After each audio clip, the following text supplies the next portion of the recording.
You also connected with YouTube? Yes. This is Oh, my first time doing it with YouTube, at least this account. So that's why I'm wondering if oh well no we have your screen started. Yep. There we PvP go. rules audiobook. You sleep. Good night, hiking. All right, it just was delayed on my book. So we are live now under Scott Outpost Investigators Podcast. So if you want to join there, I have, unless you shared the link already. Hello. Looking for it. hello and greetings. Thirst. Why blood? Sorry, thirst. Why blue? D. What? Where? What? What do you mean? So, to pre-emphasis this podcast, we are doing this live, and we are going to be talking about PvP and our. I'm already losing it. We're going to go over the how to do some PvP. We're going to go over like our tips and tricks on how to create an account. We're going to do an example draft and some tips and tricks about drafting on that front. And then we'll do an ending Q&A questions with a couple things that we did. We might repeat some things that we did before. So I'm going to say this one more time, but as starting a podcast. I just wanted to say it without doing that. Great. Yep. Let's go. So okay. Just so you guys are aware, this may be delayed on YouTube for the fact that I'm hosting Savadra's stream. So fair enough. I've already set a stream marker, so all right. Yep. 3, 2, 1, let's go. Welcome to the Scott Outpost Investigators Podcast. I'm your host, Softy Mage, and we got a co-host of Savadra. Hello. And we got a co-host of Thirsty Blood. Greetings, everyone. And we got another co-host of Dio is Bored, or also known as Dio. Blood for the blood god. Let's go. That's how it should be.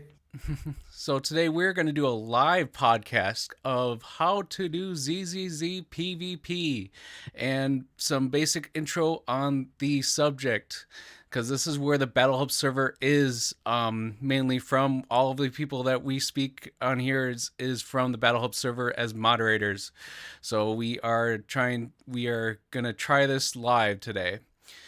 We are going to go over the PvP as in like how to set up an account, and then an example draft, and then we'll be doing a Q&A questionnaire afterwards.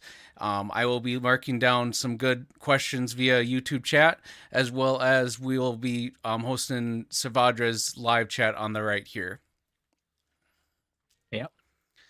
So, very nice. Dio, can you explain briefly what is ZZZ PVP?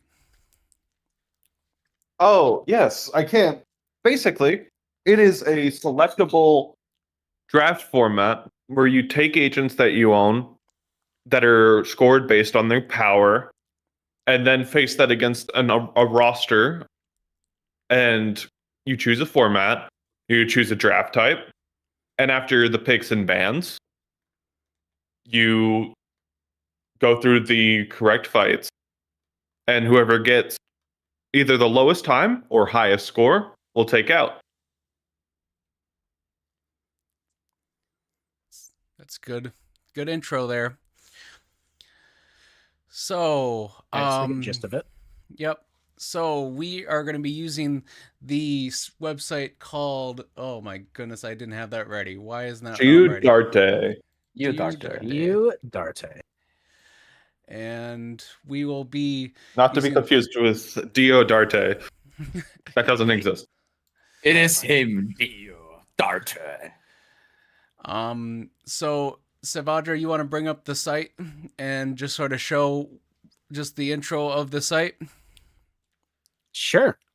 So I'll just show my whole screen here, but This is the Shiudarte website at shiudarte or shiu.darte.gg.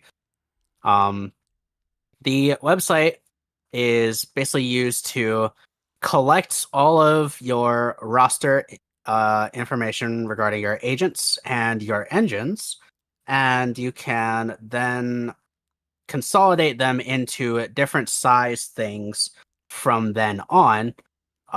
Like basically, like I have this like thing here, and then you have 3 different profile tabs that you can choose from. I just have all of the stuff that I have on my account here in this profile, and then to fit specific conditions like certain cost ranges or different like specifications based on like whatever it is you're PvPing for, you can basically trim them down and select either your most used or like your best fitting agents for specific draft conditions. The cost systems that I mentioned are all based on different systems that are inherent to the site that signify what agents will, quote, cost, and basically determines an account's power. So the good old Trident Classic, I did not type that on accident, don't worry about it. The Trident Classic is the Shiyu Cup, tried and true classic system from the original site developers and the Russian community. But these have like specific costs for different agents, and you can look at their information. They also have like different scaling costs based on having certain mindscapes. So my Jafufu costs 135 with M1, but an M0 costs 85. Typically, A ranks do not have differing costs between their mindscapes, and standard agents also typically don't have a huge jump in cost difference. Yeah.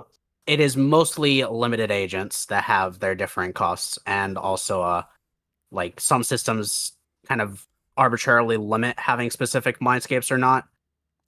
We in the English community have systems that do account for having higher mindscape agents.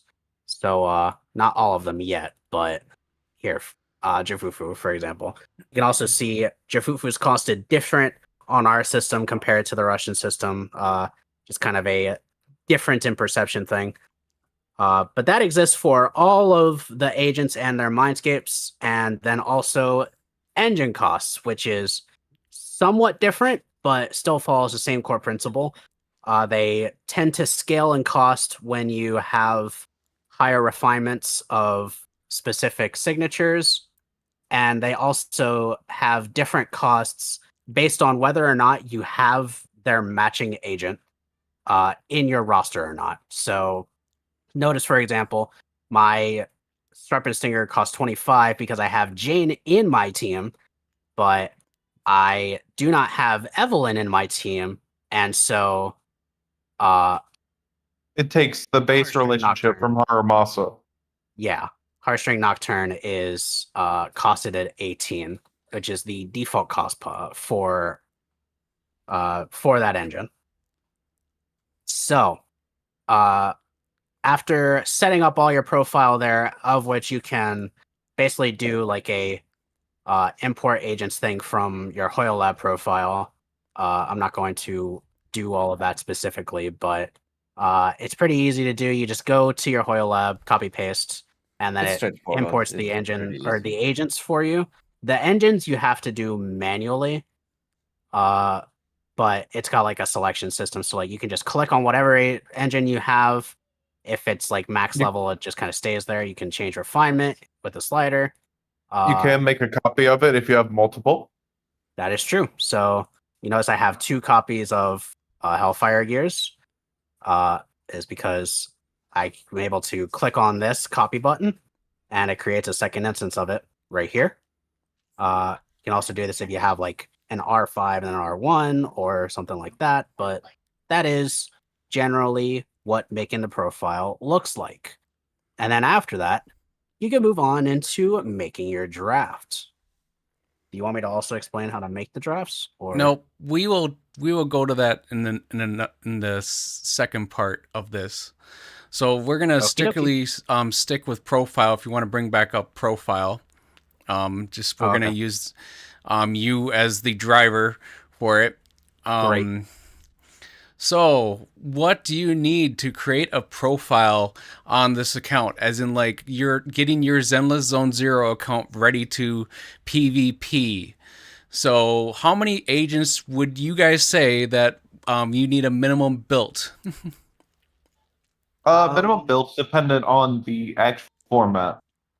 Uh, so normally you'd want to have at least 10 agents built for single boss DA.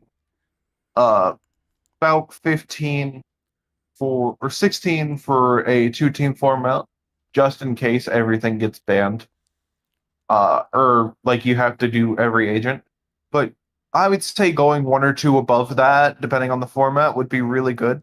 It gives you some versatility. A ranks especially are really good to build since they tend to cost less than their actual like in-game value. Not by much, depending on the format, but if you're doing like a Shiyu Cup, they are very low down there. They're in like the 10s, 15s, even if it's like Corrin against a physical, they'll put her at like 20 when she should be costing like 60 or something like Yeah. Yeah. An average minimum for PvP is definitely around 12 agents, 12, 13 agents you have in your roster that are pretty much max leveled as good as you can, and you are able to play them.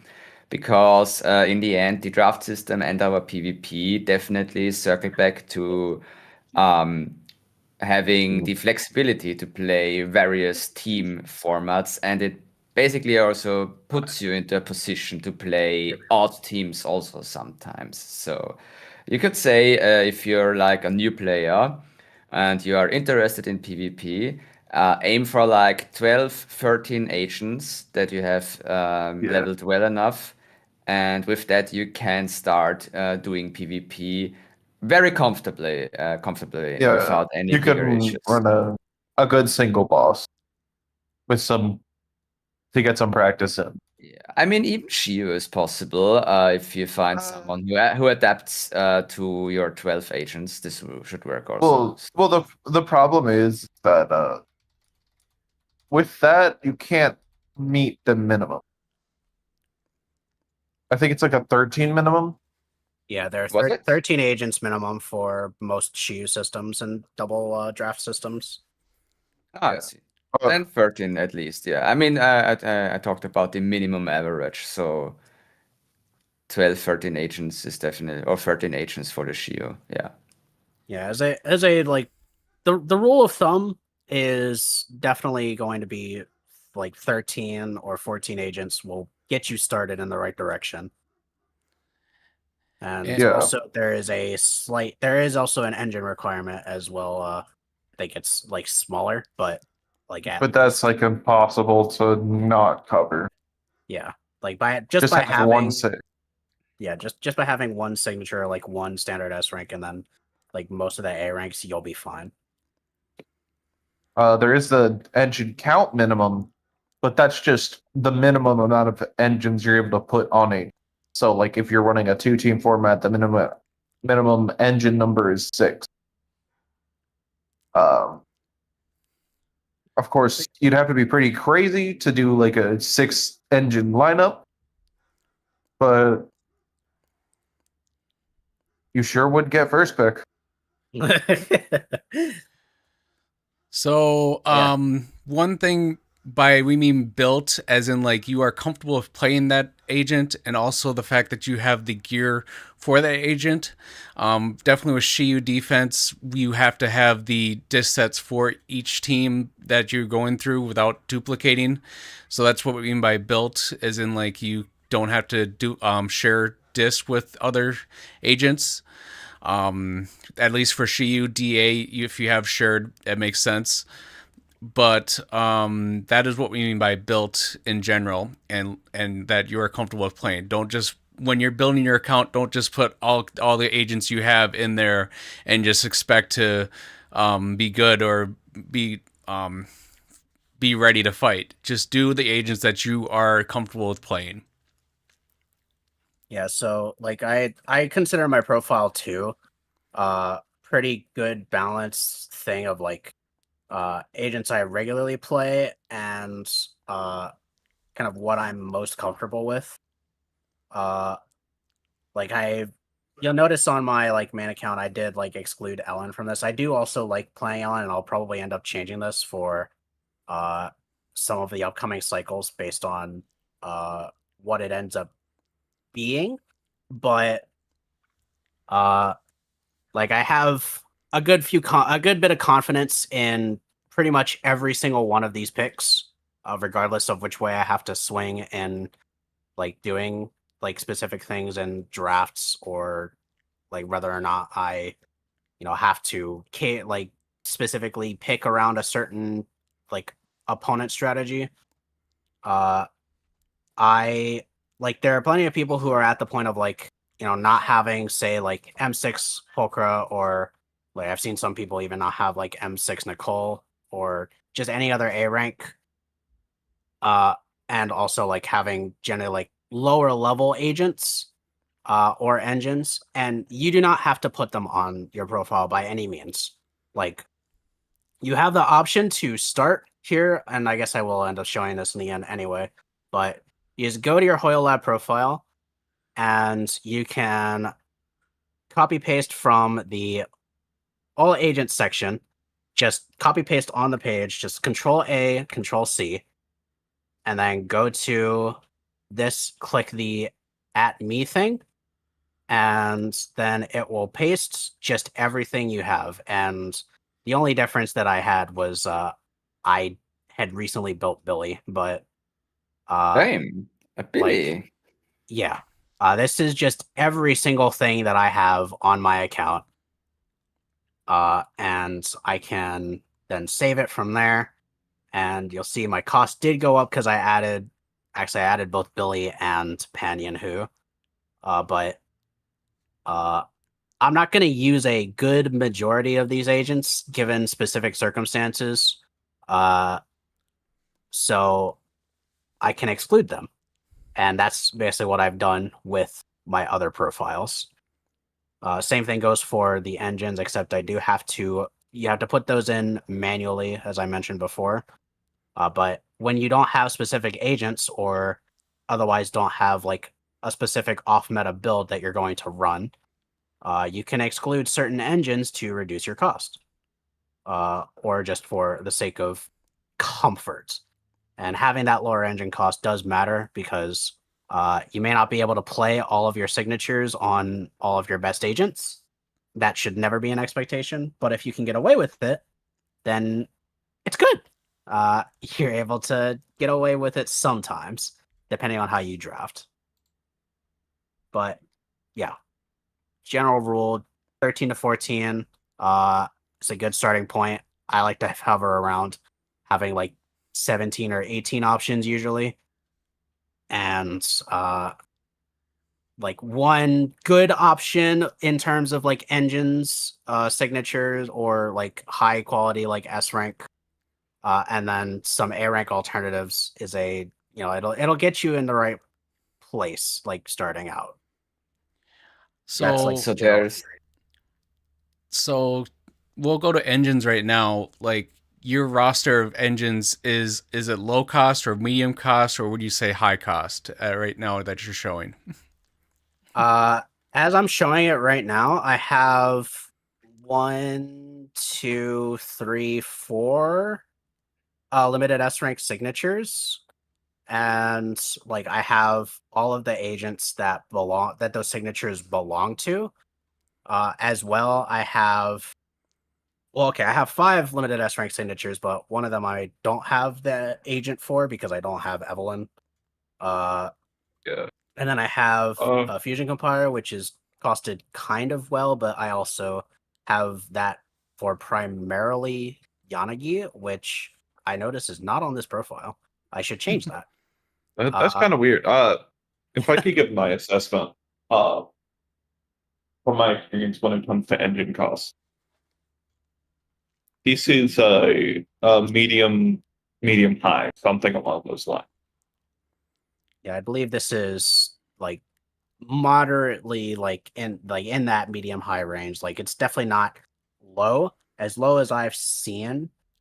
I have like some room to actually like look at this. I have some room to remove Flight of Fancy. I Cringe. could also consider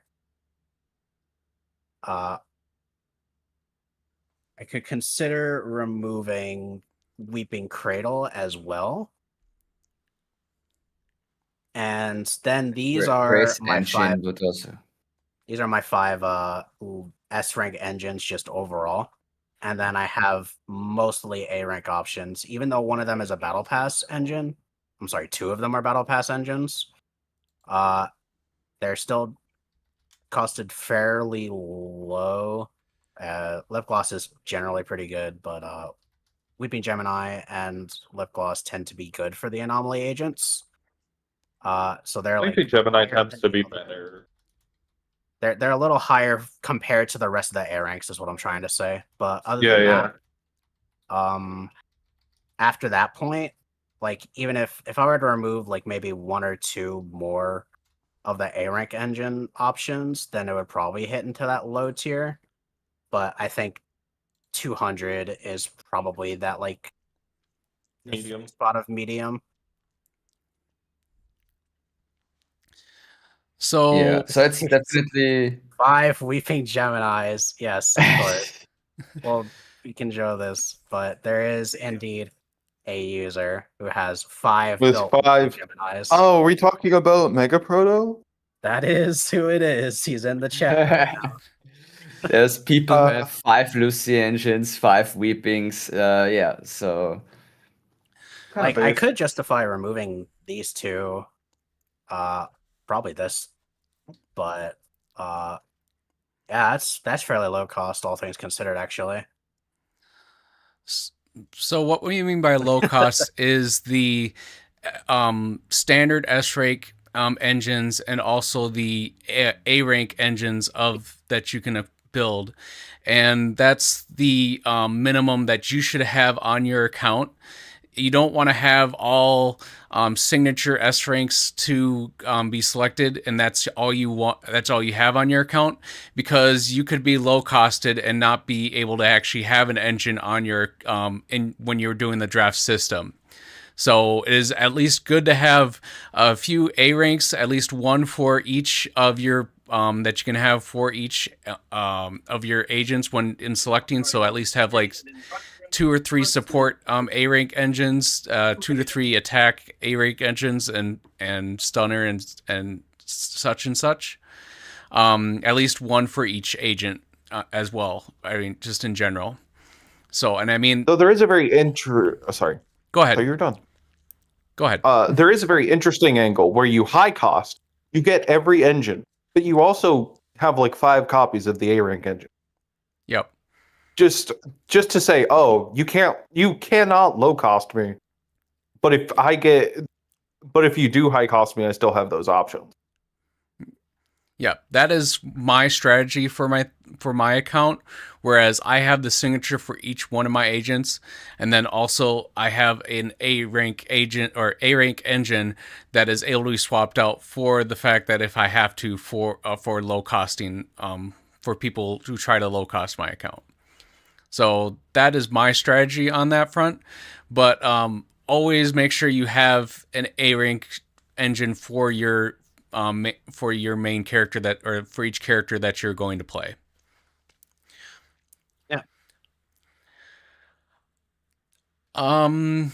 So let's see here. We got calculate costs. So you did go over the calculate costs in the intro. Agent scored, like he said, depending on which calculate costs you have in the top right corner right here. That will depend on what your score is for that, but you can have a general score up here of the what you're more likely going to be playing. And I want to say some of the engine costs. if you want to pull that up, this engine cost does matter for when drafting. If you on your account have a lower engine cost than your opponent, you will be selecting your engines first. And then your opponent who has the higher engine cost will then be selecting. So if you want to play of just A ranks engines and just go in with a low cost, that is a strategy that people have, and they utilize that so that way they have they can always start with the draft and try to just low cost people. Whereas Savadra has a medium score for his engines, so he'll be ready for each one. Or as myself, I have a high cost engine, so that way I can lowball or I can match whatever people lowball me. We can take a look at that and compare. But I had like 234 on Double Boss DA for my profile. Softy has 349, so yeah, a good fair bit higher in terms of like Yeah, and this is overall quality. without having like multiple weepings. And Wait, you have Which two is like- teapots, Softy? He has two yes. teapots. I have that two he does. teapots because I didn't know Hey. when lighter was going to be reran. So I actually got a second teapot for lighter until he got reran. Then I got R2 by accident for his signature on the first 10 That's pull. crazy. So that's why that something happened. interesting. I looked at it. Each teapot is costed differently because if I'm looking at this right, they're both R1, but Yes. one is costed differently because there's only one Qingyi. You can only have one Qingyi. Oh, it's It's accounting for lighter. for being on Qingyi and then being on lighter. That's Mhm. Yeah. hilarious. Fascinating. So it's I didn't actually know actually that. doing it properly. It's not Yep. just maxing out the cost because that's what you could do. It's And then same doing for it based on the character. doing this based on Evelyn first, and then General having- Brimstone. Yeah, General This- Brimstone on the this is second how one. it- Oh wait, no, that's R2. That's R2 Brimstone. Yeah. Yeah, I just got a second R2 or second Brimstone because I lost the 75-25 to Lucy. So now I had 3, so I might as well combine one. So that's why I just set that profile, or I just added that to my profile today. But yeah, being able to determine the quality of engines and keeping your opponent's engine cost in mind is pretty crucial in given matchups. We can talk about that a lot more when we actually get to drafting, but Mhm. as it currently stands, just know that it is actually quite important.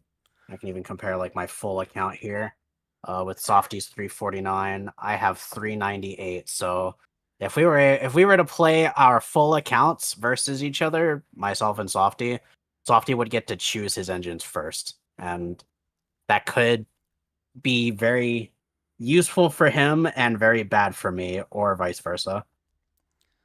Yeah. Yeah, so we will go over drafting here.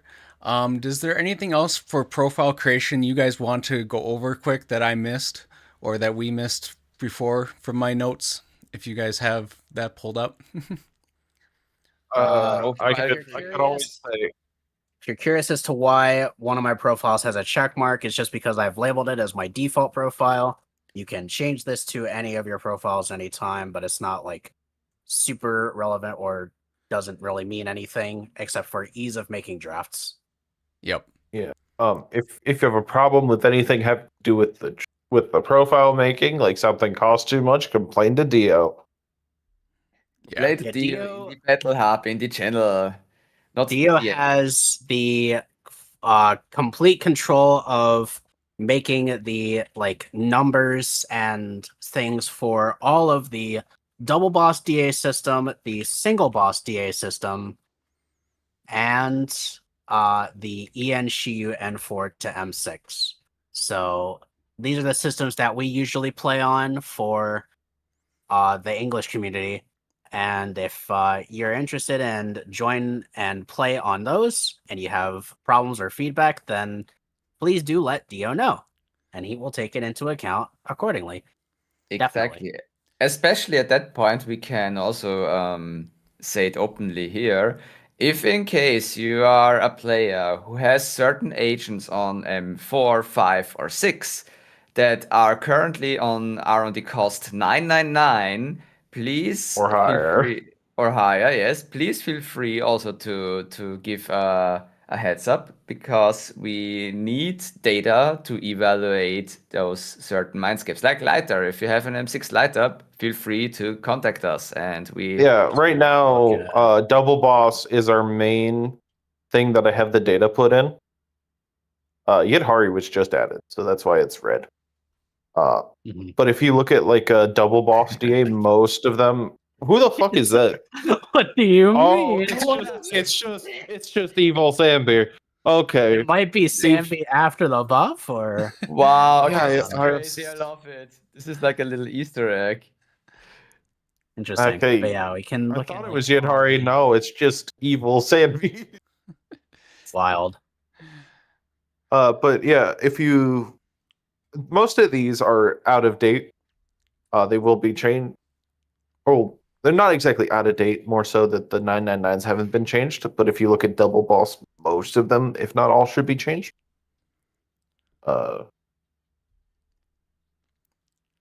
Except for Evil Sambi. Yeah. Evil Few Sambi is missing- free. Few missing still, but it's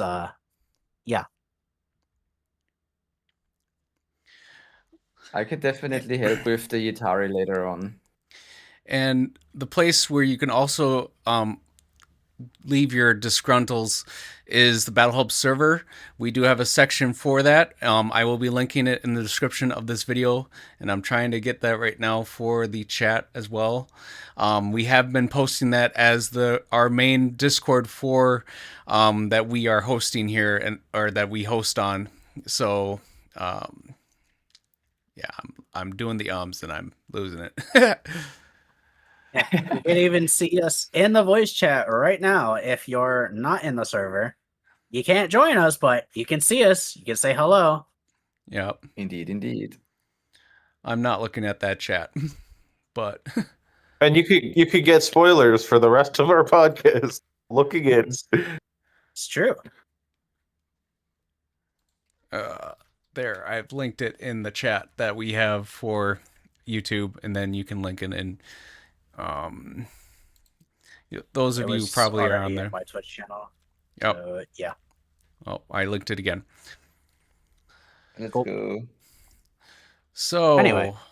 Let's go to the how to draft. So we will just go over an example draft just to show what you need, goes on with the drafting process, and then we'll go over some strategies we have after that process.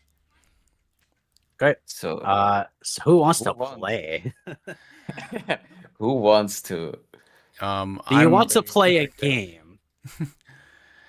So we're only going to be doing the drafting game process. We're not going to be doing the fighting of the accounts through Zenless, because we expect you guys to know how to go through a Shiyu or a DA run yourself. So we are just going to be doing the draft portion of this. Yeah. That case, then we can do just the standard, I guess. You can do a standard Shiyu draft. I guess I can do me and Softy just for the sake of it. Proof of demonstration from earlier. We'll use both of our full accounts just to kind of see what's going on. Why am I so much higher cost than you on You this? might What want to do happens? profile 2 against, or is it? Is Okay. profile account not your default one? Apparently, your actual account is just way too high, but that's okay. This is why I have the other profiles made, so Let's go. we improvise. But yeah, so when you set the players and choose the system, you choose which profile they want to play, and then you can make the draft. Once you make the draft, you're presented with this menu that gives you the four. I did fix the issue from earlier. Okay. But this gives you the 4 links here for player 1, player 2, the judge, and the spectator link. So I will get Softy his link over there. and then I will open this on my own tab, and I will also have Judge open, just for the sake of it. And once you're ready, we can begin. So, Steve, did you see the link? Yes, I did got the post link. it in the chat. Okay.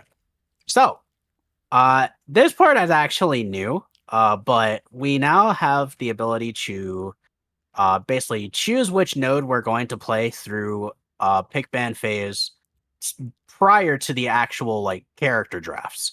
So we can basically decide on a node to play and then draft around that node once the node is chosen. So just for example's sake, I'm going to get rid of that because I hate the frog, as I've mentioned multiple times on the podcast. And He now doesn't Softy like can to ban be one. hooked. And I will ban 7 just to be funny.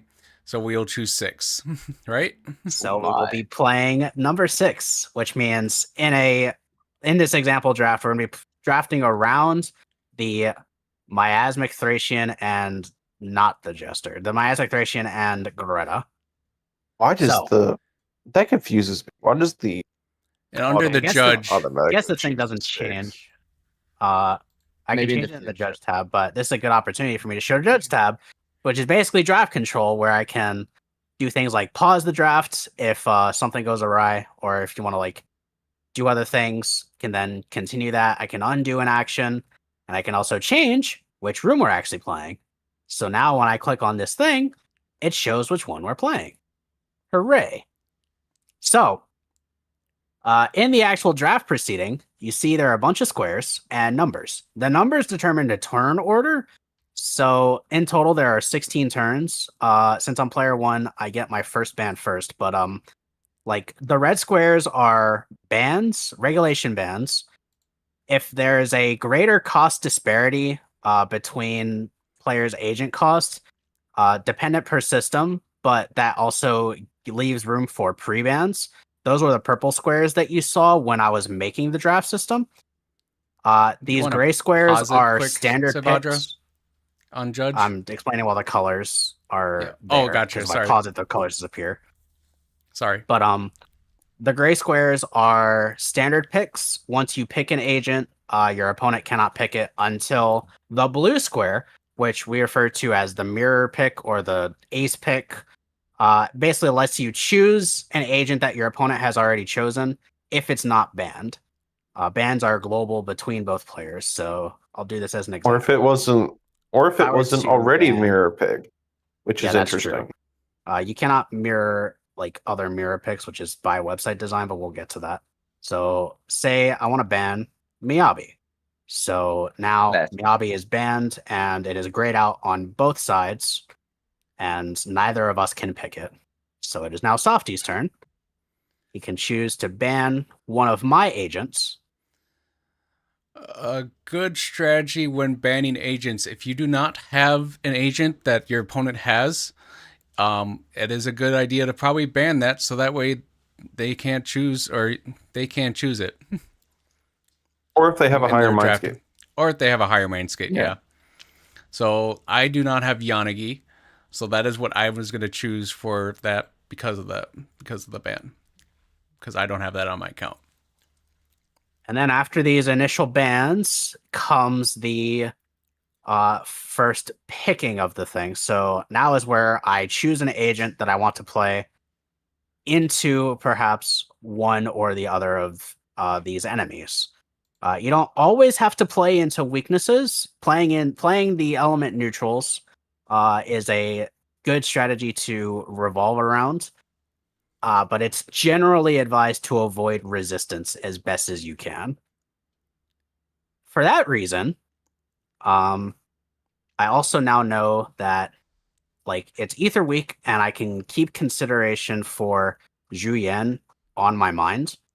But I'm going to first secure probably one of my supports in the way of Yuzuha, because the buff favors aftershock agents, and Yuzuha is an aftershock agent.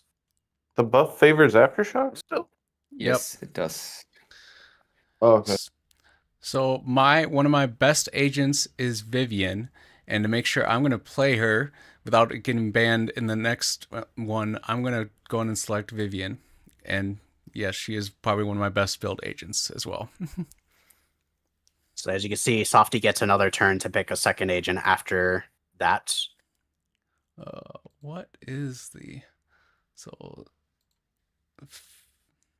Electric. That is going to be my worst one. So I'll wait to do that after. So I do have 2 M1s, and I might as well just select that, so that way I get both of those. Vivian and Bernice. So whether he chooses to split that up or use both of them in tandem, it's basically secured a core for him, and I can sort of inform part of my next decisions based on that. But I'm also going to consider right now. Did you have something to say, Dio? Oh, I was just saying, I forgot that it also triggers off of Aftershock. I mostly just think about the ultimate end. Yeah, the buff does trigger from Aftershock for attack and rupture agents. So as for of that this reason, recording. we're playing this based on CU season 32, I believe. So subject to change, but as per general strategy, because GN is still on my mind, and I also want to consider Electric Week. Yanagi is gone.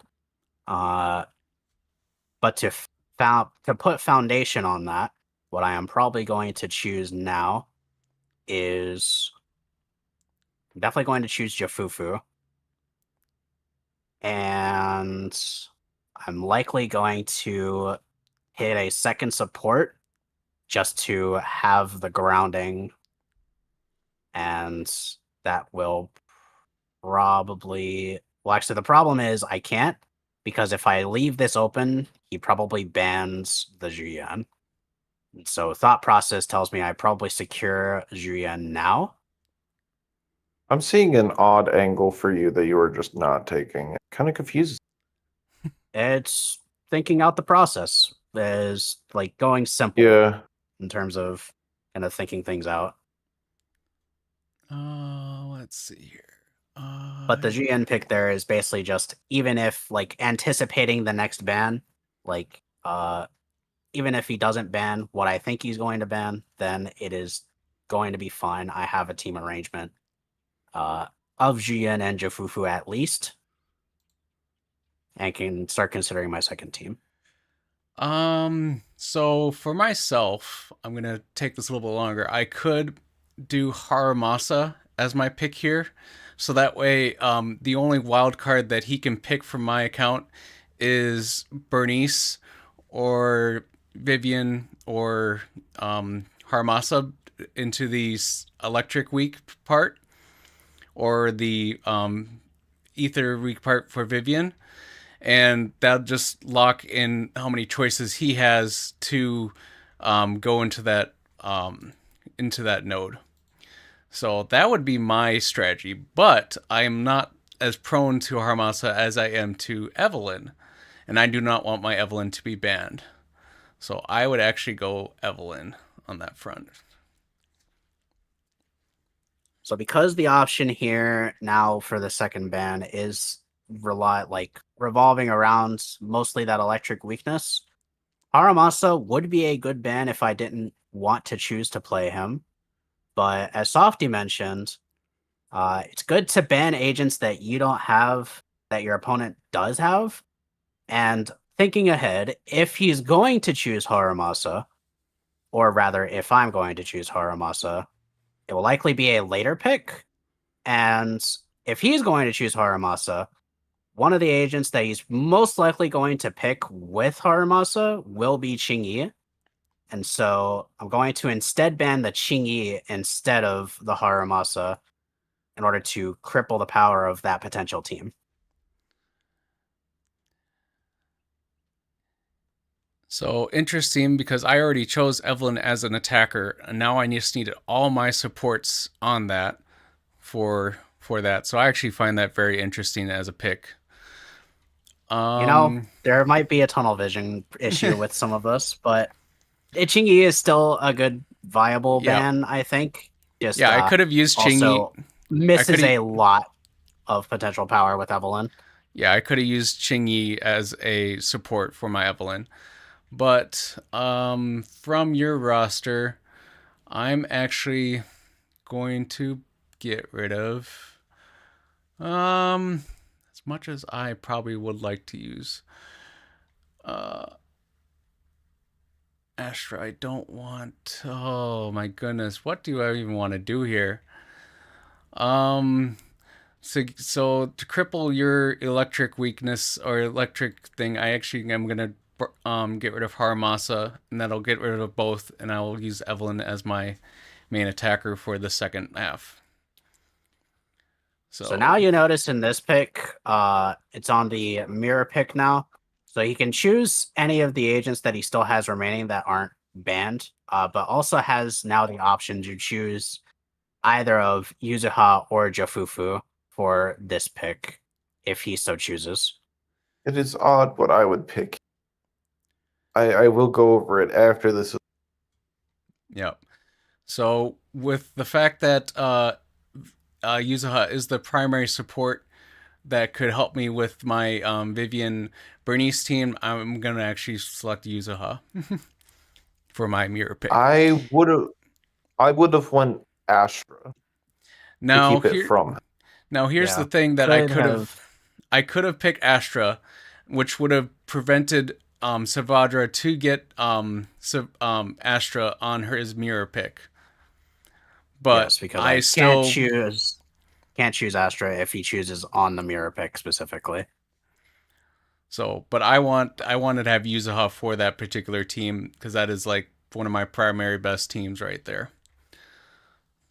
As for me, my options look moderately limited, but because he did not choose Astra, or rather Lighter, I'm going to do the mirror on Bernice, and then I am also going to take Lighter out, so he cannot use Lighter with his Evelyn. Yep, and that was a good pick right there. So what I would probably do instead of Lighter is I'm gonna have to use Coleta, and I don't like that, but I will do it. And then support, I might as well take Astra, so that way I can get that all the primary supports on my team. And so at the end of this, having already had in mind the Crit Bernice that I am very much familiar with, that's like an off meta thing that I am very much familiar with myself, but is like a good linchpin to kind of found your strategy on. If you have like that one obscure pick that people may not expect, kind of leaves those types of things open. But because of all of that, I am able to secure Nicole as my last pick. And then we go into the formation section, where here we arrange our teams, our agents into specific teams. They do not have to be arranged in the order that they are picked. So I can, from this point, put Julian, Nicole, and Jofufu at the top, and then run Bernice at the bottom. As such. With a Yuzuha support. Now, it's worth noting that despite the fact that Yuzuha does not give Bernice the crit damage bonus because she's not an attacker, there is still you do have priority set. Generally benefit. And I do have energy priority. How did that happen? You know what? He doesn't restrict his engines. Yep. I usually make sure I usually have mine high cost, so that way I'm the one being lowballed if anything. I was fairly sure I was the higher engine, but that was probably on the account. And then I switched my profile. But anyway, yeah, so here's where having the lower engine cost comes into play. As you can see at the bottom here, there's this number max cost that is here for both of us. This basically determines the quality of engines that the match will be played with. Say I were to put two high costing engines like Brimstone on Julian is very good, and then Bernie's signature, which will cost 28, and that will put my cost at 53. What happens is this increments in intervals of 5 every time you exceed it. So if I were to then go on to put another engine like this on Jafufu, it goes up to 60. And this also like happens if I put stronger engines on just in general. Like if I put Laurel, goes up to 85 immediately. And so basically, what this max cost determines is that went up for me, but it also went up for Softy. And so when you're looking at what engine Softy has, knowing he has Evelyn's signature, knowing that he does have Flight of Fancy and Bernice's signature as well, this basically allows him to, quote, match the quality of engines that I've put on my agents. Even though I have 2 signatures, but I have 3 really good engines. And then I could choose to lowball it here for the rest of this, ultimately because I have no other choice. But I could then also choose, if I wanted to instead not use Blazing Laurel, and to instead not use Flame Shaker Maker, and to instead not use Brimstone. And you see the difference in the cost here.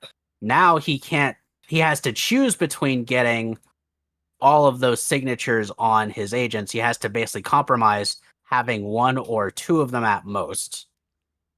And so that's most of where having the engine control comes in. For the sake of example, we're going to keep this at a moderately low cost, and Softy can give some insight as to how he would solve this puzzle on his end. That is a good puzzle that I have to figure out. So you have 60. So one thing to point out here, both my Bernice and Vivian are M1s. So even if when I add the engine to them, that'll be a good portion of my cost right here. So I don't really think I'd actually want to do Vivian's weapon because she is a very high agent. I'm going to try this. I'll point out that mindscapes don't affect the engine costs themselves. It doesn't? More so just for... No, it doesn't. It's just whether or not it's on the proper agent. Like if you put Flight of Fancy on Bernice, it will cost less. Yeah, the mindscape put on Vivian. The mindscapes don't change the cost of the engine. The refinement changes them. Oh, okay, gotcha. That was my bad. I didn't know that. I thought the mindscape was considered when engine cost is selected as well. No, that's one of the main reasons mindscapes tend to cost even more is because they take more advantage of the SIG. Oh, I don't have Yuzuha's signature in here. I thought I did do that from a profile too. Now, I would have to choose, if I choose that. So right now, if I were to leave it as this, I cannot choose Evelyn's signature or even any other of her regular engines at this point because of the cost would go over. So I'm going to have to probably do... I'm going to have to probably not select Astra Sig for her. And I'll probably use that one. Oh my goodness. I have to really lowball now. Yeah. That happens. So you still need to save 1 more cost to get at least Marcato on his thing. And he's going to do that by... Oh, I just removed the Kaleda signature. Never mind. Yeah, I just removed the Kaleda signature. And then my only option to select for the engine for Kaleda is right here. The box cutter. Huge. Let's see if I can do one other switch here. Yeah, like I would honestly have personally I think this is correct. I would personally have not gone for Bernie's signature over either of Vivian or Evelyn's signatures. I think if you're going to get a signature there, it's between one of those two, and it's probably Evelyn, if I'm being honest. Yeah, So- Evelyn should definitely. You should try to get Evelyn sick. That's definitely, if it's possible. So, I mean, I could go this route, but I don't think Collider really utilizes all of Lighter's engine. But it still would probably be best to go that route for the stun windows. Just building up the basics for Blazing Laurel's effect is a little strenuous with Kaleda because her basics are very slow and do not hit a lot. Like she only has like single hit basics or for most of her attacks, so building those stacks is hard. So we're just gonna try to do this here. So we're gonna try this route actually, so that way I can get the most of my cost.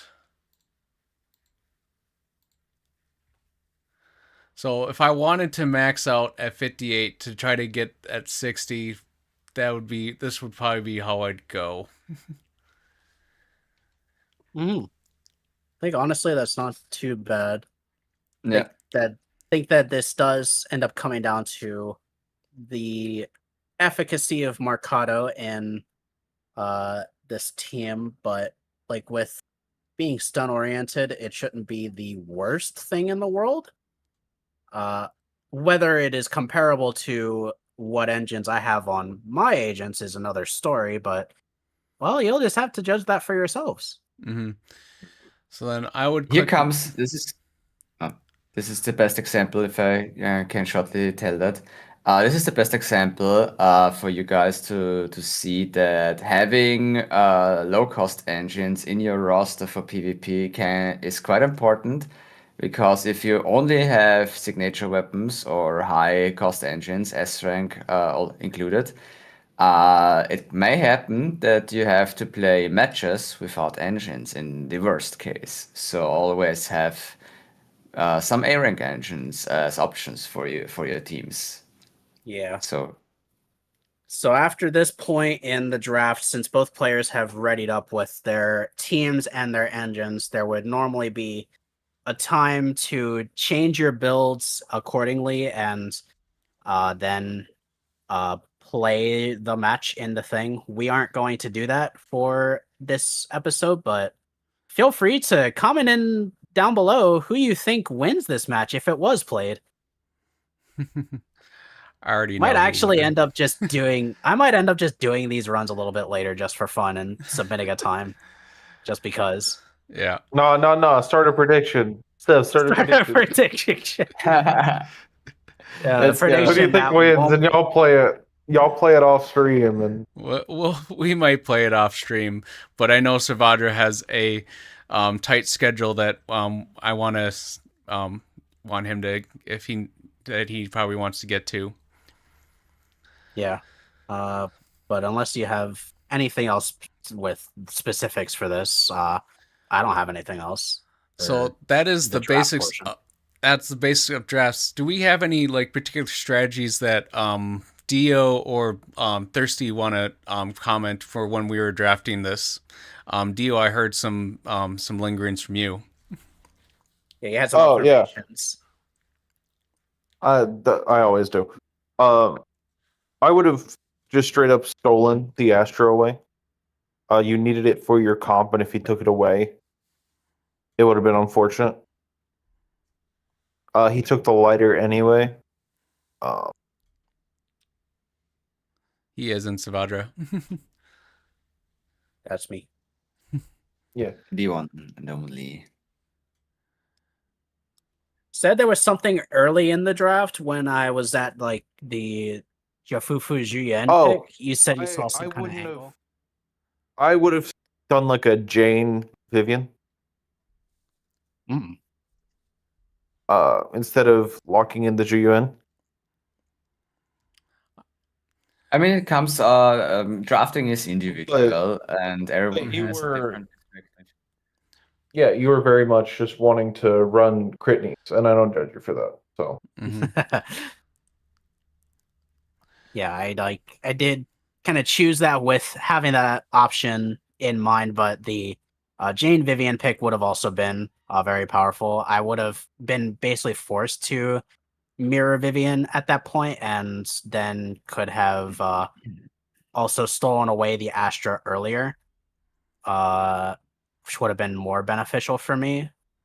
Yeah. you could have went like pick Jane, ban Lighter, grab Vivian, but that's not what you're going for. Yeah. Yeah. So like at that point makes Evelyn a dead pick because he's forced to mirror like Astra and I end up banning a Lighter, or he picks Lighter and then I ban Evelyn and he doesn't have a team to use it with. Unless he also goes crit Bernice. But like yeah, there I are a lot could of have done crit different Bernice. outcomes. There are a I lot have of that different ready. outcomes that you can consider with these types of things. And like it's really fun in my opinion. It's like part of why I'm part of this team is I really find these dynamics really fun. And it's always different. Each match is different picks, different bans, different outcomes. It's quite funny. There's so many things to consider, and you learn new perspectives of how to play Sanderson Zero. Apparently, With the fact that you have to try out new teams is basically what team this game is all about, is trying out very much new teams or interesting teams.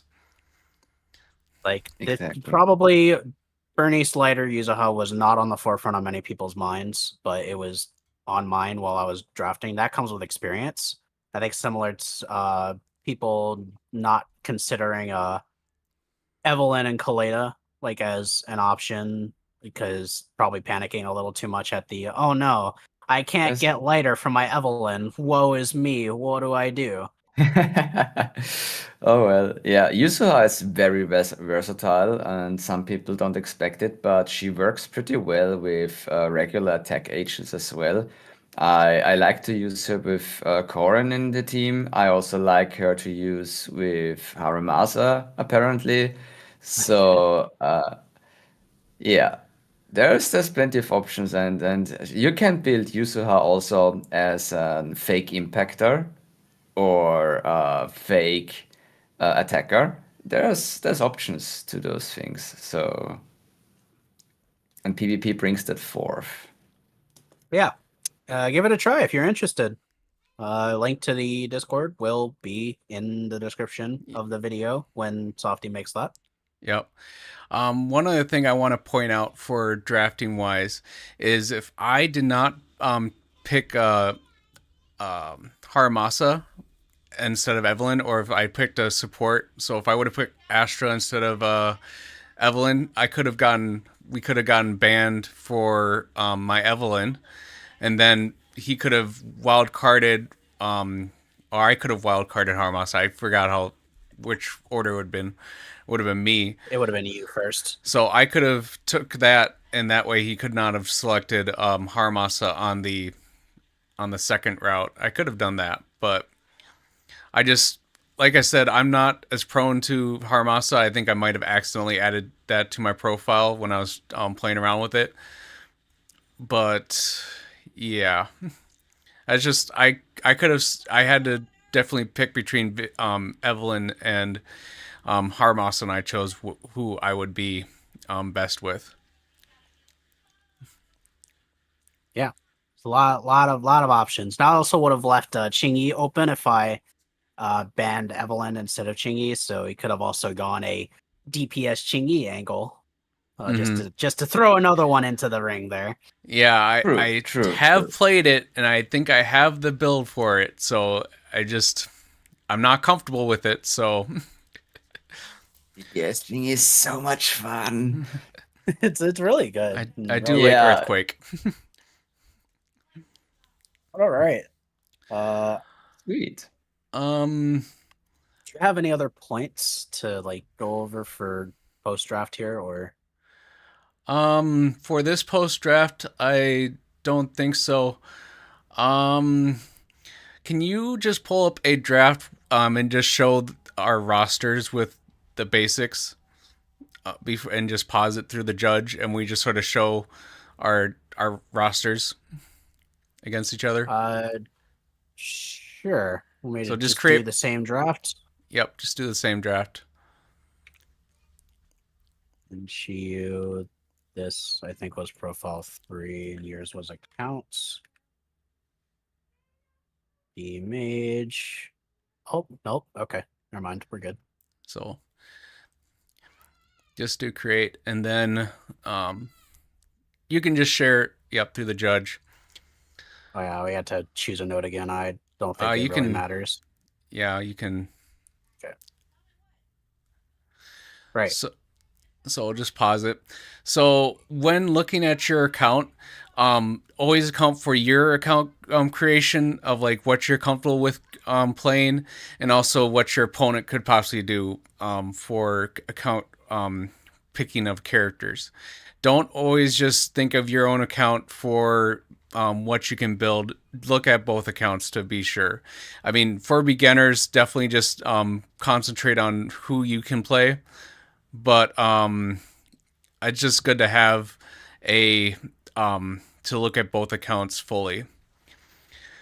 As time goes on, it's imperative to understand like the vast majority of your overlap in like what you're gonna overlap with most opponents is likely going to be supports over DPSs. So as you can see, like our choice, like going by line, our choices in DPSs differ. Softy has Evelyn and Corrin, and I have a few more great agents, and also Nekomata, with also Haramasa and Juyen. But we share 2 stunners in Jofufu and Lighter. We differ in 2 stunners otherwise. But our anomaly roster, I have all of Softy's anomaly roster, but also have Miyabi, or not Miyabi. I also have Yanagi. It's my bad. And we also share most of the supports. I have Yuzaha, Astra, Sokaku, Nicole. He has same ones. We only differ in Rena versus Lucy in this profile. And then I don't have Yishuan or Caesar. So like not understanding like kind of you're gonna see a fair bit of that with like most of the high caliber supports or high caliber DPSs.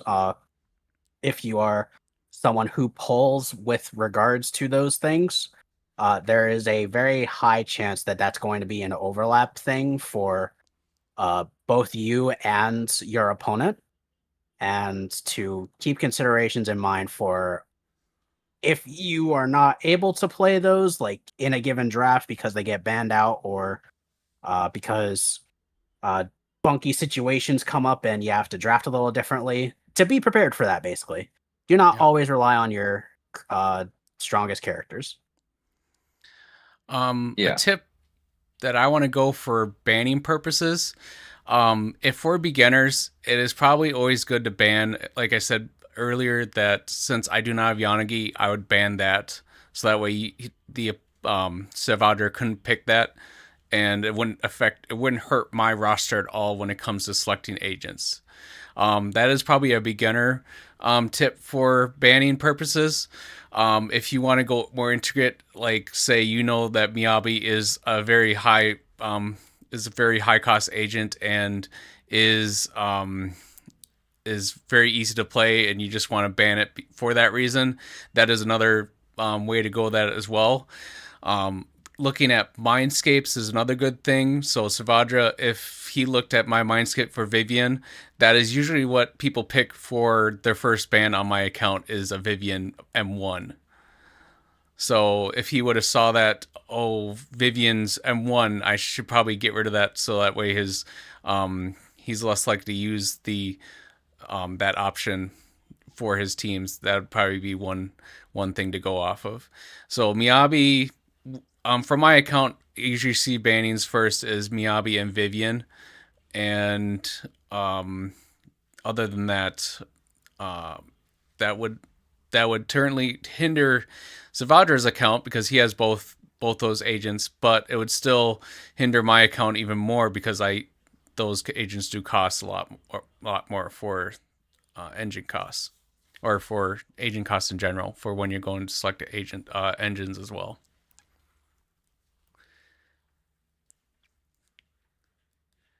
Mhm.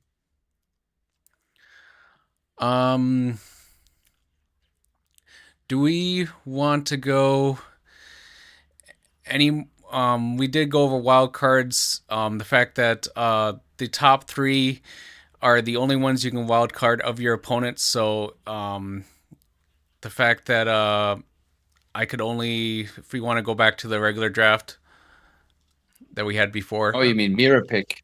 Yeah, mirror pick. Sorry. What did So, I say? Wild card again? can- Oh my goodness. Yeah, it's I can I- kind of progress through this as just the to kind of judge. get to the thing.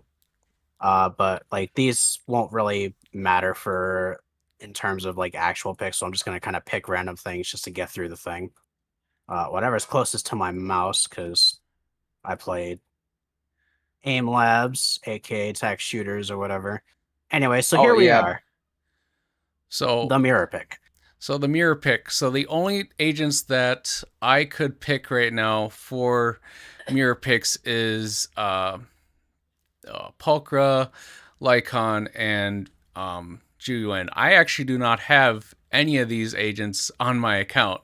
So right here would be I'd have to steal something from. So yeah, given the rest of the agents are still lit up, he can choose whatever agent he wants. He can also just essentially use this as a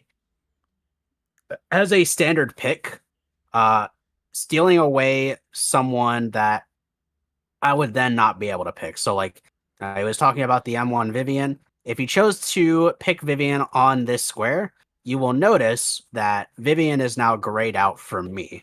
I cannot choose Vivian on this pick, despite it being a mirror pick. That is mostly by design, as in that's the site developer's thing, and we can't do anything about that. And I honestly don't hate the idea by itself. It's just something that's important to point out, because that has caused some confusion in the past.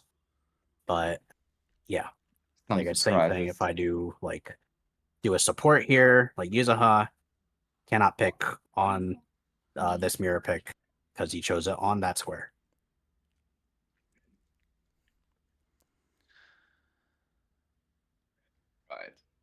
Right. Sweet Depravity has talked. Oh, pre-bans. That's actually a good pre-bans. Go ahead and. But it's relatively. Was that in the live chat here? Yeah, that was in us. That was in your chat. Oh, I did not see this. That's my fault. All right. Pre-bans. So you can do that with my account, I think. If you go to the draft systems tab on the website, you can look at any of the draft systems, and you can see in their in their settings, there's a single number in the cost settings called cost limit. This number dictates what is the pre-ban. That's a lie. That's not the cost limits. It's this one down here. And the pre-ban, it's labeled as such. This is the number that determines what threshold for difference of cost will give you a pre-ban.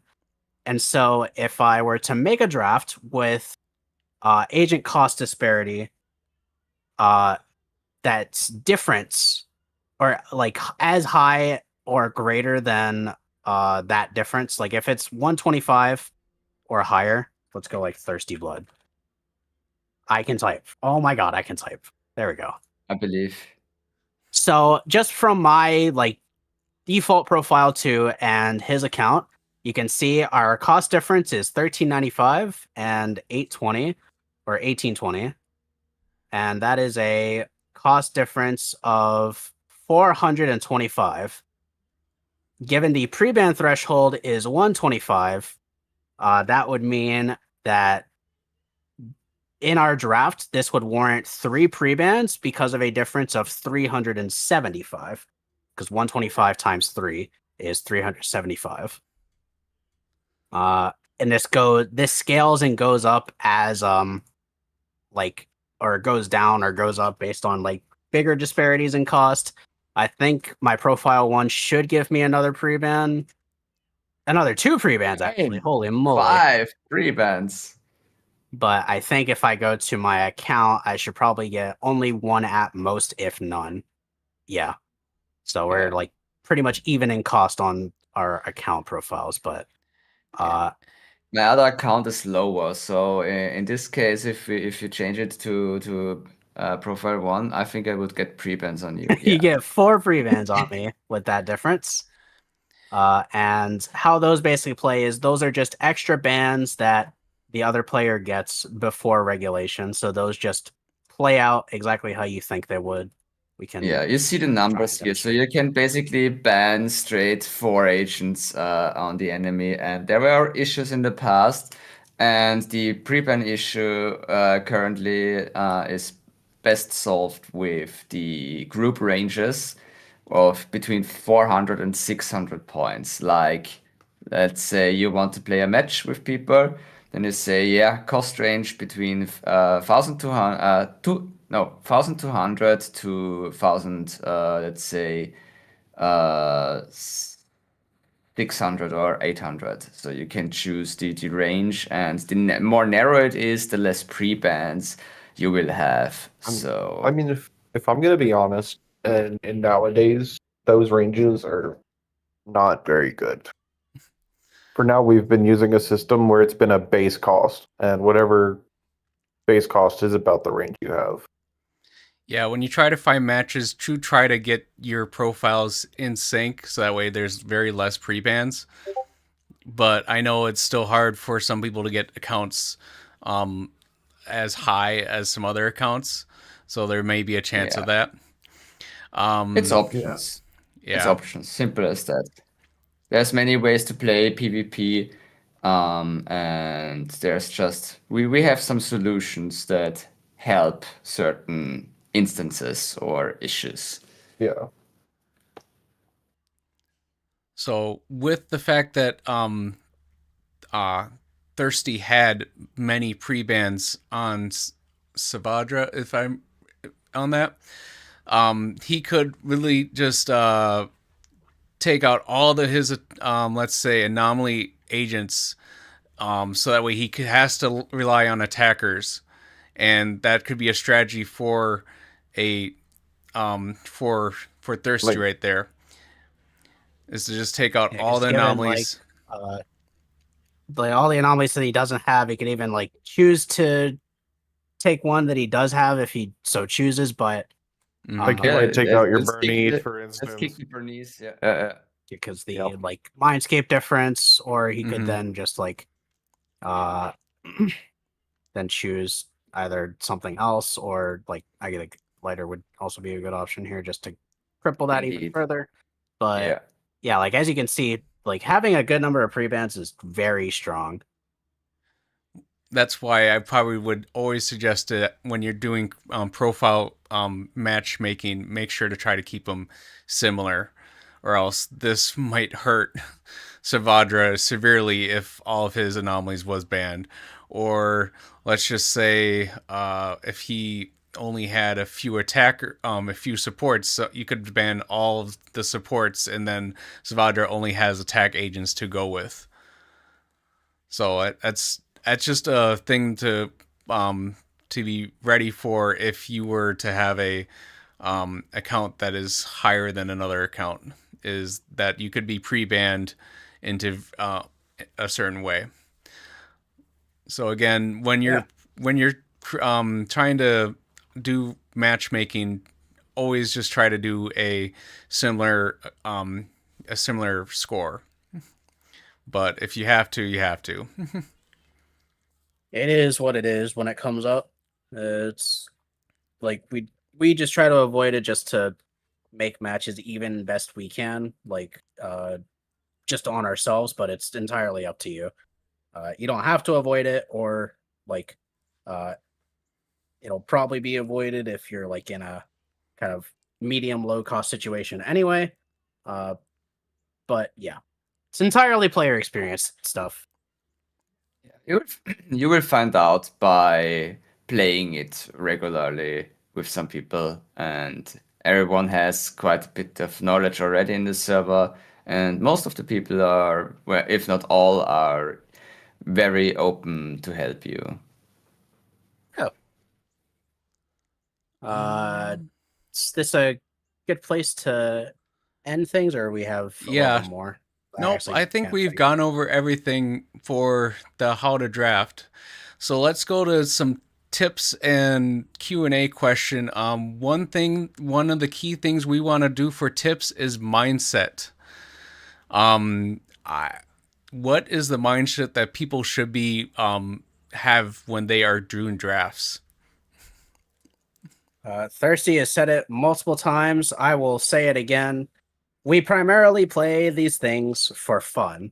PvP is just a secondary, very arbitrary game mode, quote unquote, that mostly serves as a encouragement to try out a different way of playing the game with not your best teams, or by mix and matching and diversifying your teams such that you can optimize things in a different manner than you may be used to, or just for the sake of experimenting.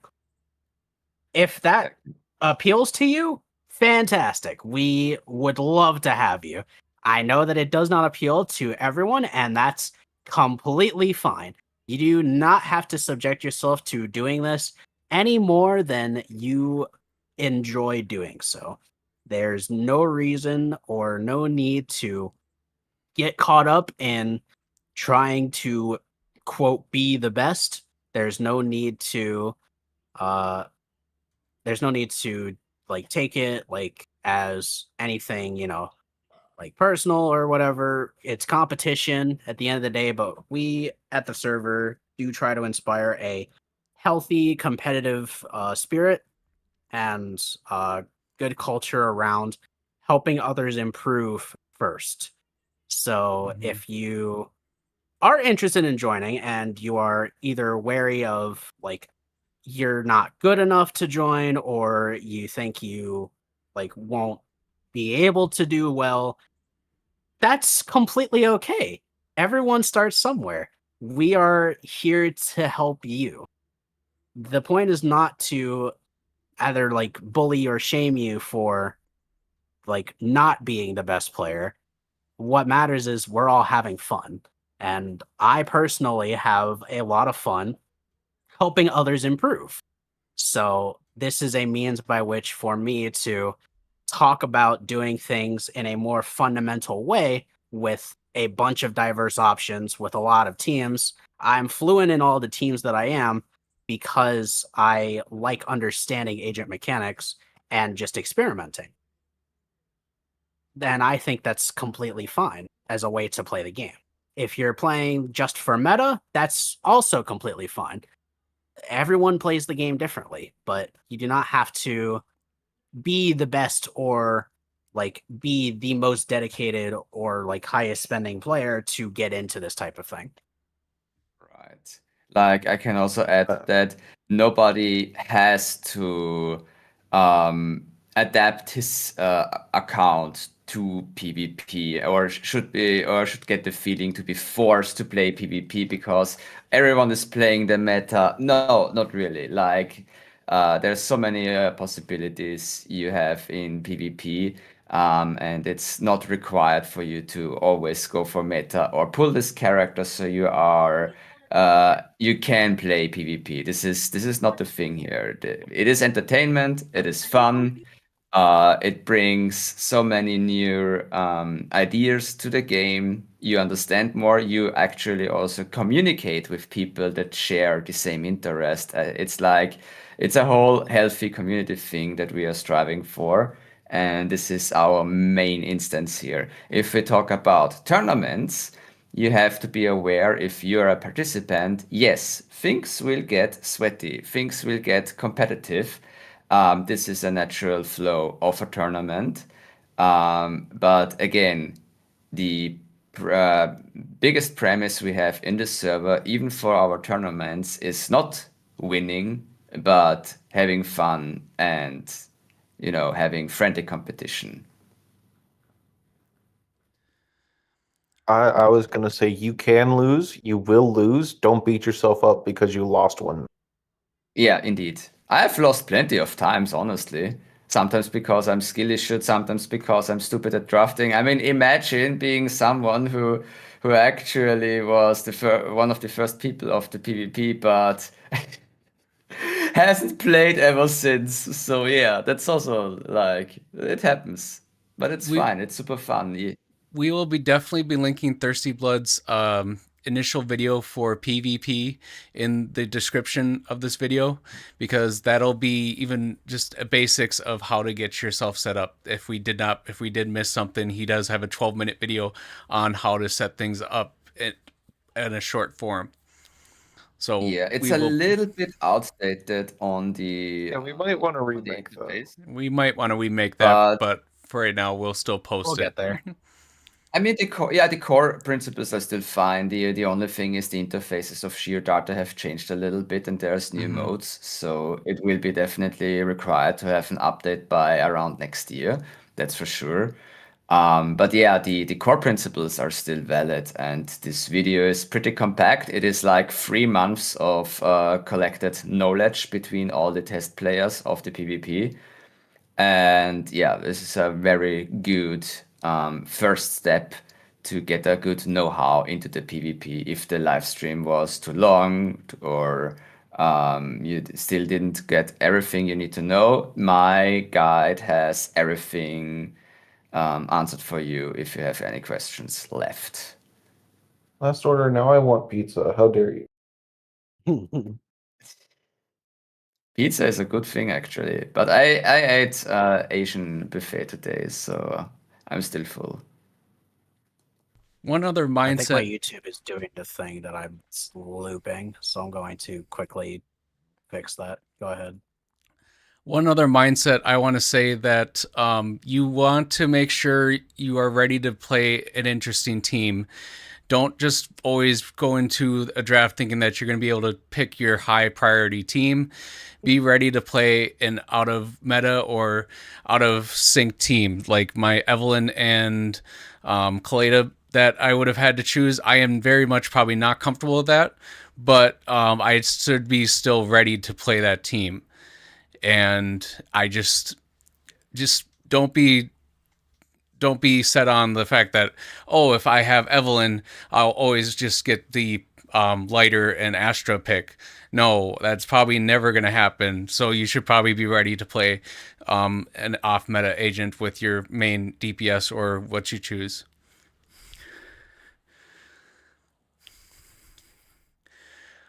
Yeah. We did go over some band tips. What else do we want to do? One good thing to probably when you are doing each Shiyu or DA is to keep in mind of the buffs as well. Just for the fact that I've been horribly picking sometimes drafts because I forget about the buff, and it the buffs, whether characters combinations will help each other, or for the fact that DA has like their attacks. The attack buff right now is just more shielded towards seed and double attacks that might hinder selection for that. So just be aware of the buffs that are going on with the meta of when you're playing. True, that's definitely one of the key plays.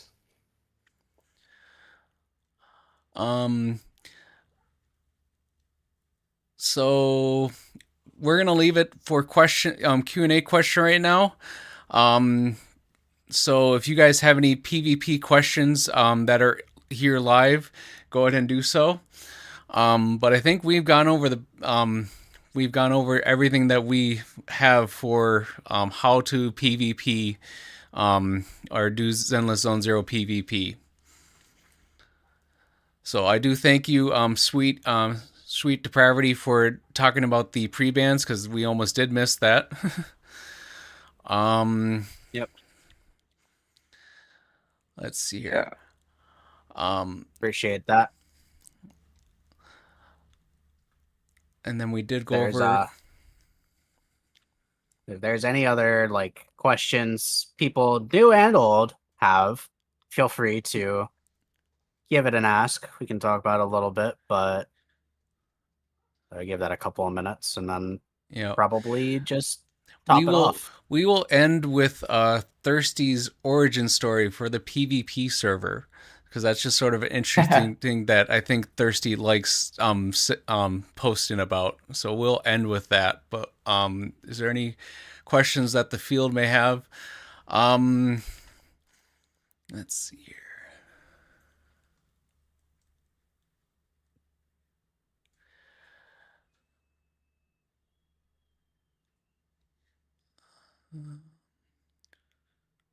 Like people are satisfied.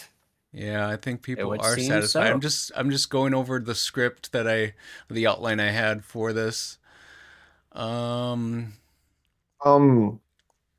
yeah, you can pick and choose your characters. You don't have to pick your whole roster. You'll make characters a self-ban to stop from giving too many free beds. Yes. Like the caterance of other like the trimming of your roster is very much a like Vital part. valid and necessary thing, recommended rather, not necessary, but recommended thing to do for either agents you don't have built or agents you're not as comfortable with. Although I do also advise, or we have advised multiple times throughout this, get used to using some off-meta agents in your specific situations, as it will be beneficial to you and your flexibility, and can also potentially just route yourself in ways that others may not expect. Yeah. For example, Savadra's DPS Bernice, or that one is of off meta. There's DPS Ching-Yi's of the world. There's DPS Lycons, Crit Piper. Yep, there's special builds out there that could throw people off for not choosing those agents. So if you have a secret team that you can go into, that's a good thing to have. One funny thing Daikaku did was using Piper with Impact, and it actually worked. So there's so many things some people don't expect, especially with builds and how you build an agent. Like I said before, Yuzuha is very versatile and even can act as a DPS. It actually works. I mean, you need certain team comps, and it's a little bit more narrow compared to other teams, but it is an option you can play into if the cards fall right and you surprise your opponent. So there's a lot of stuff, even we haven't found out yet, that work wonderfully well.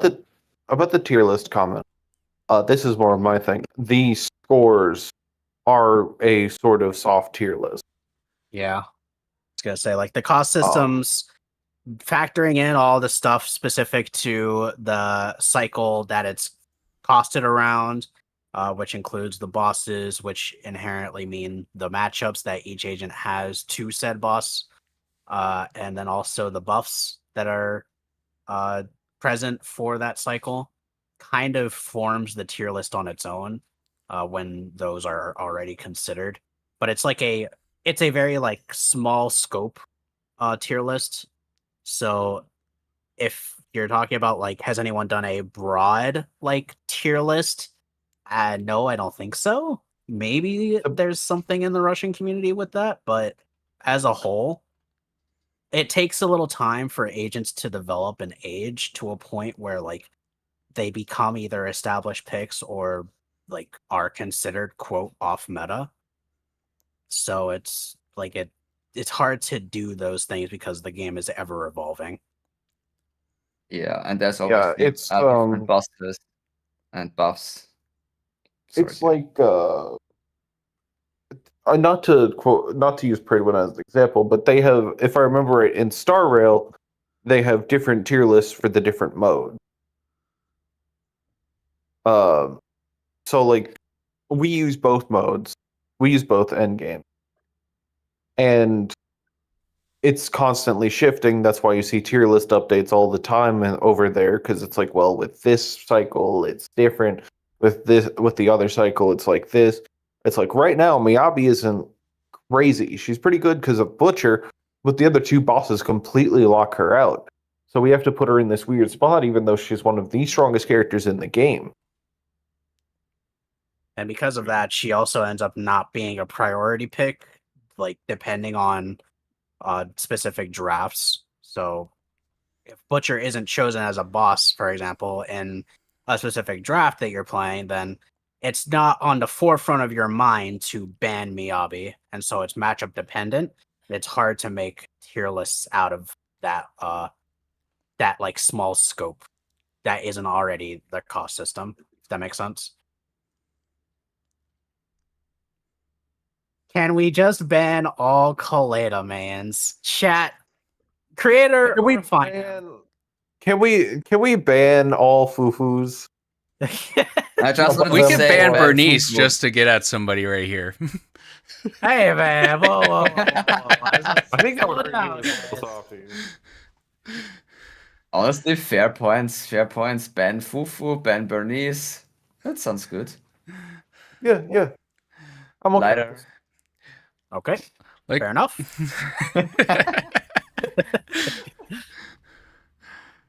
Let's ban all the agents. We just play with A ranks and B rank engines. Let's go. It's kind of based actually. Wait, truing? Honestly, that'd be cool. This would be hilarious. This Yeah, would be an Nicole too. interesting challenge. Nicole, ban everyone but Nicole. Nicole, hilarious. secret S rank confirmed. She kind of is though. Let's be honest. There is no Yeah, secret. she is. Yeah, There is yeah. no secret. Like, It is the worst kept secret in Zenless if it is a secret, but he's right. Yeah. It's not a secret. In 3 years, we have White Hunter Nicole in CCC. Bet. yeah. Where she goes back Alright. to the past to become that one lady in the preview. Mhm. Damn, imagine. With that, I think we'll end the Q&A of this podcast. Let's just do the last thing for the origin of the PvP server. So as you probably know, we link in the description or at the end of the podcast the Battle Hub server, and Thirsty Blood is the main host of that. So Thirsty, can you go into the origin of the Battle Hub PvP server? I can. The question is, from where should I start? Yeah, there's a lot of places to start. I was there for I think most of them, right? Yes. At least I think you were there when Kete started the group chat and Yeah. asked people about PvP. But actually, this little thing started a little bit earlier with me and Daiko specifically. So I will try to quickly hover over that because I'm a yapper. I will try to make it short. So, when I started CCC, I actually joined one Discord server before everything else, before I knew it. And in this Discord server, I met Daiko, I met Nemroider, and I met our dear Seek, our wonderful commentator. And actually, PvP, before even knowing anything about other communities, me and Daiko had a PvP match in Shio. And it was like it was just a random idea from me. Like let's see who is faster on the time. And we both of us battled us in the Shio match really hard. And he actually lost at the end because I got a time that was really strong. And I wanted to make it actually happen in the other Discord server we were in because I was a moderator, but it wasn't really in the interest of the owner, which was fine. It was extra, stuff to do. At some point, the four of us left the Discord server because of changes, nothing bad to the owner, just of changes. And then we separated all each other. What we then did is I created the Battle Maniacs, my private server, and from there on we had a little grouping going on. And at this time, like I think 2 weeks or like 3 weeks after I created the server, Kete announced something about PvP. And me and Daiko were absolutely fucking hyped. I'm sorry for the word. For this We're allowed thing. words. We both were like, we have to do this. We have to get in there. We have to help him. And so both of us actually joined the group chat because we definitely wanted to have those challenges. We wanted to work something out. And this is where the part comes where Dio came in place and some other people like the chap from Canada, etc. And there was a little group of like, I think 8 to 10 people maximum with Kete. And he was like, can you help me find a system? At this point, there was also Random Combi who introduced us to the Darter website. Yeah. We worked on this one a lot. We started testing things because there were some issues on the first place we had on our side, especially on the English community side. So especially with pre-bans, etc. It took us like 2 to 3 months to cover everything up. Most of the testing was done in my Battle Maniac server, in the private server. But the thing is, I never intended to make my server the official PvP server. Me and Daiko talked about it because it's like the home for us three maniacs.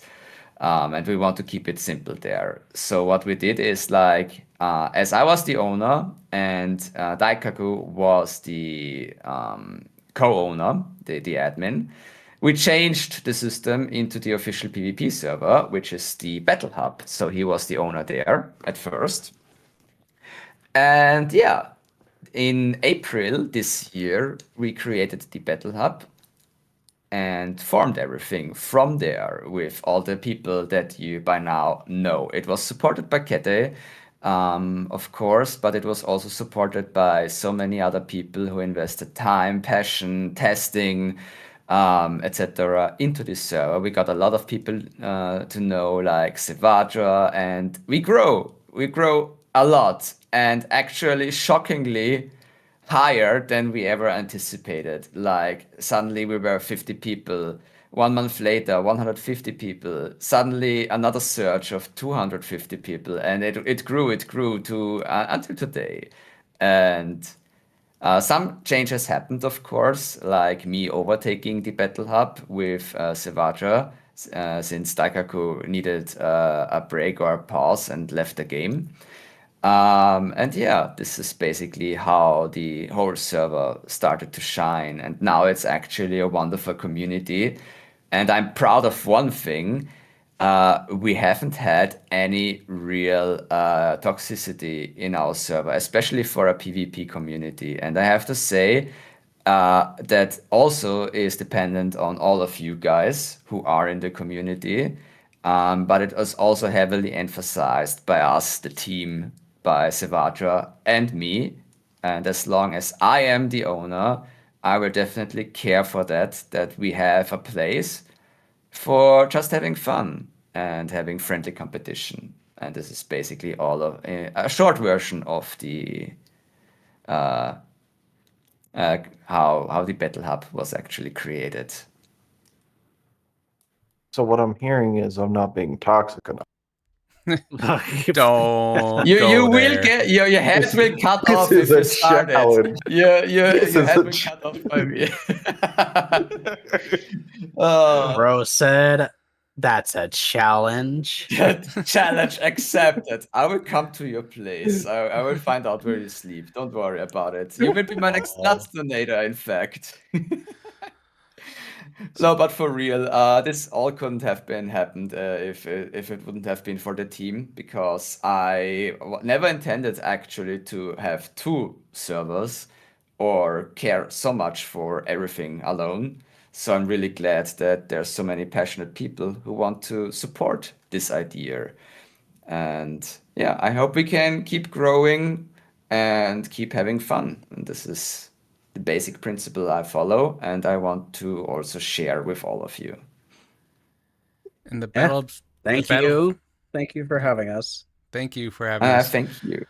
The one thing I want to last post is that the Battle Hub server is mainly towards PvP, but if you want to join to get to learn how to do PvP, or just want to join to just to watch other people PvP, we'll gladly have you aboard on our Discord server, and that'll be linked in this video. Again, like we do at the end of all of our other videos. Even if you're not interested in strictly PvP, we do a lot of stuff revolving around endgame overall, as you can kind of tell by the fact that we do this podcast in the first place.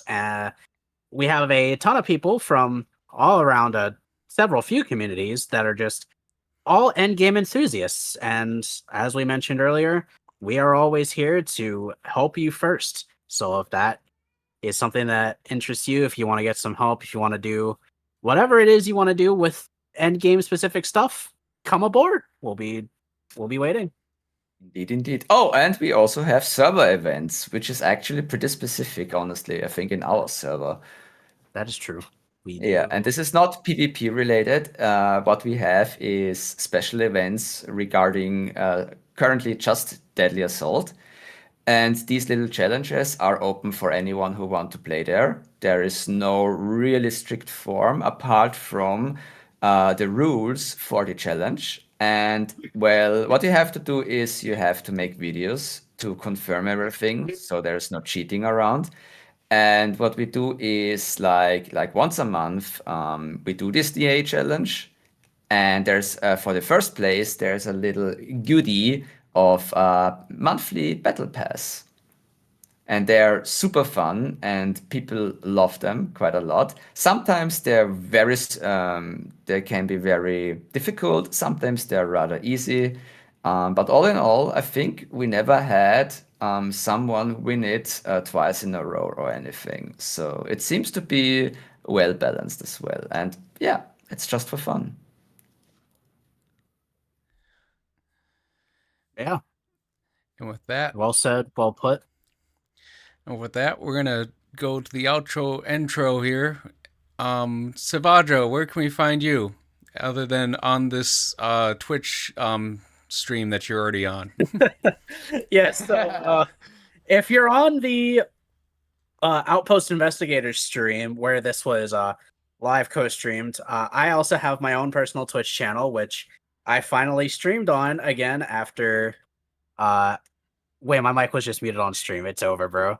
Okay. Oh no! Uh, oh my god, bro! It's You're so over. close. It's Nobody not heard him muted on talking. my stream. I was not muted in Discord, but I was muted on stream. It's over, man. Oh no. All right. Anyway, You should just retire. so- You're cooked. So if you were in the Scott Outposts stream that this was co-streamed with, I am currently streaming on my own Twitch channel, which I started streaming on again today after like 2.5, 3 months or so of not doing so, just because life got busy and also we hosted a tournament.